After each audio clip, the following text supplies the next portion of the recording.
అమ్మాయిలు అబ్బాయిలు ఒకే చోట చీకటి పడితే రోడ్లపైనే రొమాన్స్. చుట్టుపక్కల నివసించే వాళ్లు సిగ్గుతో తలదించుకోవాల్సిన పరిస్థితి. సీసీ కెమెరాలు ఉన్నాయనే పట్టింపు లేదు. ఎవరైనా చూస్తారేమో అనే సిగ్గు లేదు. ఇంకెవరైనా వచ్చి ప్రశ్నిస్తారేమో అనే భయమూ లేదు. హైదరాబాద్లో కో లివింగ్ కల్చర్తో యువత పెడదారి పడుతోంది. దీంతో కాలనీ వాసులు తీవ్ర ఇబ్బందులు ఎదుర్కొంటున్నారు. హైదరాబాద్లో కొంతమంది యువకులు నడి రోడ్డుపైనే రెచ్చిపోతున్నారు. కోలివింగ్ కల్చర్ పెరగడంతో రోడ్డుపైనే రొమాన్స్ చేస్తున్నారు. దీంతో చుట్టుపక్కల ఇళ్లల్లో ఉండేవాళ్లు ఇబ్బందులు పడుతున్నారు. తాజాగా ఓ మహిళ తన ఇంటి పరిసరాల్లో జరిగిన ఓ దృశ్యాన్ని తన మొబైల్తో షూట్ చేసి సోషల్ మీడియాలో పెట్టారు. హాస్టల్స్ లో ఉండే అమ్మాయిలు అబ్బాయిలు చీకటి పడగానే ఇలా రోడ్లపై అసభ్యంగా ప్రవర్తిస్తున్నారని ఆమె వాపోయింది. పిల్లల్ని నమ్మి తల్లిదండ్రులు హైదరాబాద్కు పంపిస్తే వీళ్లు ఇలా పాడు పనులు చేస్తున్నారని ఆమె మండిపడ్డారు. చాలా వరకు అన్నీ ఎన్నిసార్లు కంప్లైంట్ ఏమైనా మార్పు ఉన్నదంటే మార్పు ఉంటే పర్వాలేదు, మార్పు కనబడట్లేదు మాకు. హైదరాబాద్ విశ్వనగరంగా విస్తరిస్తోంది. గ్లోబల్ సిటీగా పేరు తెచ్చుకుంది.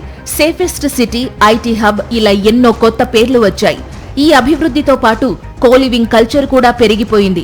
హాస్టల్స్ ముందు కొంతమంది యువకుల ప్రవర్తన చుట్టుపక్కల కాలనీ వాసులను ఇబ్బందికి గురిచేస్తోంది. ఐటీ కారిడార్ నుంచి అమీర్పేట వరకు ఉన్న కొన్ని హాస్టల్స్ ముందు మహిళలకు రక్షణ ఉందా అనే అనుమానం కలుగుతుంది. హాస్టల్ పీపుల్సే వచ్చి ఇందులో కూర్చుంటారు. ఇవాళ వచ్చినోడు రేపు రారు, రేపు వచ్చినోడు ఎల్లుండి రారు. నంబర్ ఆఫ్ పీపుల్స్ మీరు ఒక్కసారి రౌండ్ కొడితే ఇంత దాంట్లో తక్కువ 2000 మంది ఉంటారు. 12 అయినా పటాకులు పేలుతుంటాయి. బర్త్డే అయిందంటే వాడు అంత్య సంగతులు వాడు ఒక్కడు కాదు నిద్రపోవాల్సింది, అందరు నిద్రపోరు.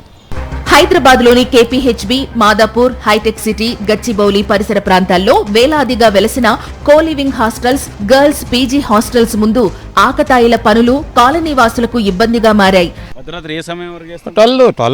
12 దాటుతుంది, 12 1 o'clock నైట్ ఇంకా తిరుగుతూనే ఉంటారు. ఇంకా ఏ బండ్లు వేసుకొని ఇంకా ఇంత అదే ఫ్యామిలీలు కూడా ఉండడం లేదు. అంతా అక్కడ రాత్రి 9 అయిందంటే చాలు హాస్టళ్ల ముందు వందల సంఖ్యలో బైకులు, యువకుల గుంపులు, మరికొంతమంది యువతుల్ని టీస్ చేసే దృశ్యాలు. దీంతో అందరికీ ఇబ్బందికరంగా మారాయి హాస్టల్స్.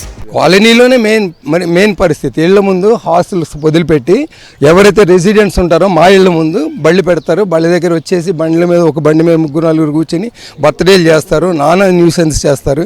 రాత్రి 9 దాటితే చాలు హాస్టల్ గేట్ల ముందే బైకులు ఆపడం, హారన్లు కొట్టడం, లోపలికి వెళ్లే అమ్మాయిలను ఉద్దేశించి అసభ్యకరంగా మాట్లాడటం నిత్యకృత్యంగా మారింది. పిల్లలు చెడిపోవడానికి అవకాశం ఉంటుందండి. ఇప్పుడు 2-3 అదే చేస్తా ఉంటే ఇంకోటి పిల్లలు ఎందుకు చెడిపోరు?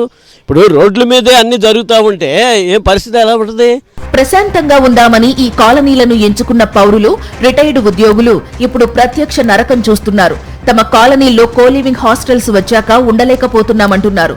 ఆల్మోస్ట్ నేను అనుకుంటాను 75% ఈ కాలనీలో రెసిడెంట్స్ అందరు వెళ్ళిపోయారు. ఈ బాధపడలేక వాళ్ళు ఏంటంటే అందరూ అద్దెలకి ఇచ్చేసి ఏదో రకంగా చేసి వేరే ప్రాంతానికి వెళ్ళిపోయారు. మరి ఇలాంటి పరిస్థితులు ఎవరు ఉండలేరు కదండి. గచ్చిబౌలి, మాదాపూర్, కేపీహెచ్బీ ప్రాంతాల్లో సైబరాబాద్ షీ టీమ్స్, పెట్రోలింగ్ వాహనాలు ఎక్కువగా తిరగాలని, ఈ సంస్కృతిని పోలీసులు కట్టడి చేయాలని డిమాండ్ చేస్తున్నారు స్థానికులు.